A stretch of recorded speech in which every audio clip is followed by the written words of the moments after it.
Nosso Lar, Chapter 36, The Dream. The work went on without stopping. Some patients needed urgent care. A few unbalanced individuals our full attention. By evening, I had fully learned the technique of magnetic passes, which I applied to the patients who were in need of them. In the morning, Tobias returned to the chambers, and more out of kindness than for any other reason, he encouraged me with words of praise. "Very well done, Andre," he exclaimed with satisfaction. "I'm going to mention you specifically to Minister Genezio so that you can receive double hour bonuses for your first time on the job." I was about to say how grateful I was when Laura and Lysias arrived and embraced me. "We are very pleased," the benevolent woman said with a smile. "I followed you in spirit throughout the night, and your first time at work brought great joy to our domestic circle. I had the pleasure of passing the good news on to Minister Clarencio, who asked me to send you his congratulations." They exchanged pleasantries with Tobias and Narcissa, and then asked me about my impressions. I was all too happy to oblige. My greatest joy, however, was still to come. Besides Laura's kind invitation to return home with them to rest, Tobias also offered me a resting room beside the chambers of rectification, to which he advised me to retire without delay. In fact, I felt an urgent need to sleep. Narcissa made me a bed with the love of a sister. Alone, in the spacious and comfortable room, I prayed to the Lord of life, thanking him for the blessing of having been useful. The blessed fatigue of those who have fulfilled their duties left me no time for further musings. Within a few moments, a sensation of lightness filled my whole soul, and I had the impression of being carried away in a small boat towards regions unknown. Where was I being taken? It was impossible to tell. A man sat silent beside me at the helm. I felt like a child, unable either to count or to describe the wonders along the way. I let myself be carried along without a word, amazed at the magnificence of the landscape. The little craft seemed to be sailing rapidly, even though it appeared to be ascending. After a few minutes, I was in a marvelous harbor, and somebody was calling to me in a familiar voice. "Andre! Andre!" I hastily got out of the boat like a child. I could tell that voice from 1,000 others. A moment later, I was overwhelmed with joy in my mother's arms. She led me to a wonderful wooded area where the flowers had a remarkable gift. They could retain light, offering a permanent feast of fragrance and color. Luminous golden tapestry stretched out under the rustling foliage of the great trees. My feelings of happiness and peace were ineffable. The dream was somehow different from those I had experienced on earth. I was perfectly aware that I had left my denser body in the resting room beside the chambers of rectification in Nosso Lar, and was completely aware that I was moving in a different sphere. My notions of time and space were accurate. The wealth of emotions that I was experiencing was growing more and more intense. My mother spoke a few words of sacred spiritual encouragement and then explained kindly. "I prayed to Jesus that I might be granted the sublime satisfaction of having you by my side after your first day of useful service.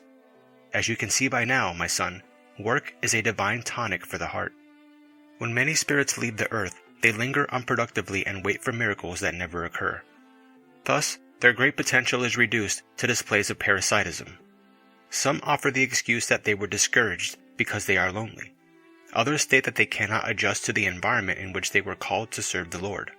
But Andre, it is indispensable that we convert every opportunity in the spirit life into a reason to remember God and serve Him.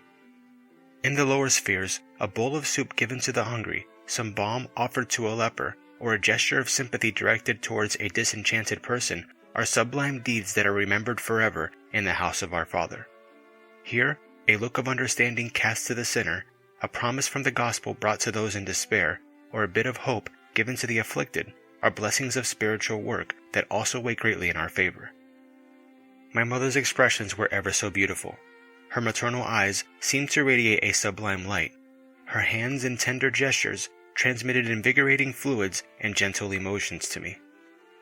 "The gospel of Jesus, my dear Andre," she continued kindly, "reminds us that there is greater joy in giving than in receiving. Let us learn how to put such a principle into practice in the daily efforts necessary for our own happiness. Always give, my son. Above all, never forget to give of yourself in constructive tolerance, fraternal love, and divine understanding. The outward practice of goodness is a lesson and an appeal, enabling us to experience inward goodness. Jesus gave more of himself to the improvement of humankind than all the noble charitable donations by all the millionaires on earth put together. Don't be ashamed to help the ulcerated patients or to clear the minds of the mental cases that enter the chambers of rectification, where, by the way, I followed your work last night in spirit. Work, my son. In all our spirit colonies, as on the spheres of the planet, there is an overabundance of restless souls, anxious for novelty and distraction. But forget about entertainment and look for useful service instead. I am very insignificant, but can nevertheless watch you in spirit as you work in Nosso Lar, and I can follow the sufferings of your father in the regions of the umbral. Likewise, God sees and accompanies us all, from the most enlightened ambassador of his goodness to the lowest beings on the scale of creation, lower than the worms of the earth. She made a short pause, and I wanted to take the opportunity to say something, but couldn't. Tears of emotion kept me from speaking. She looked at me tenderly, understanding my situation. Then she continued.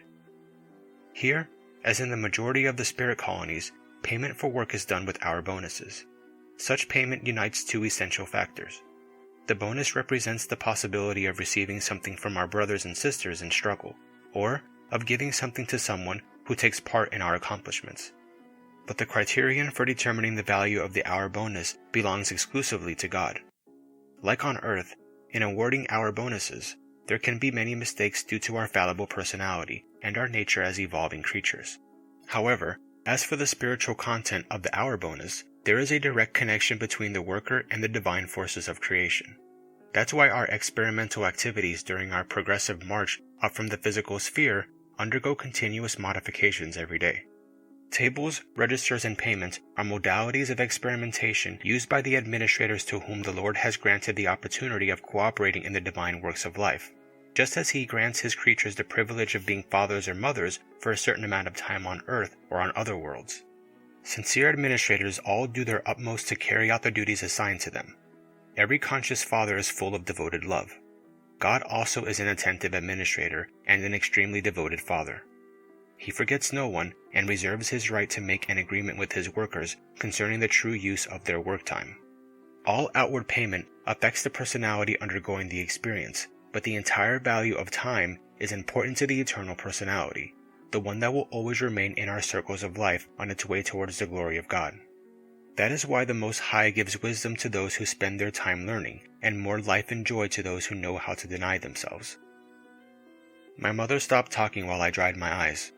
Then she took me in her arms and fondly stroked my face. Like a boy who falls asleep after a lesson, I lost consciousness and awoke later in the chambers of rectification, experiencing an invigorating feeling of joy.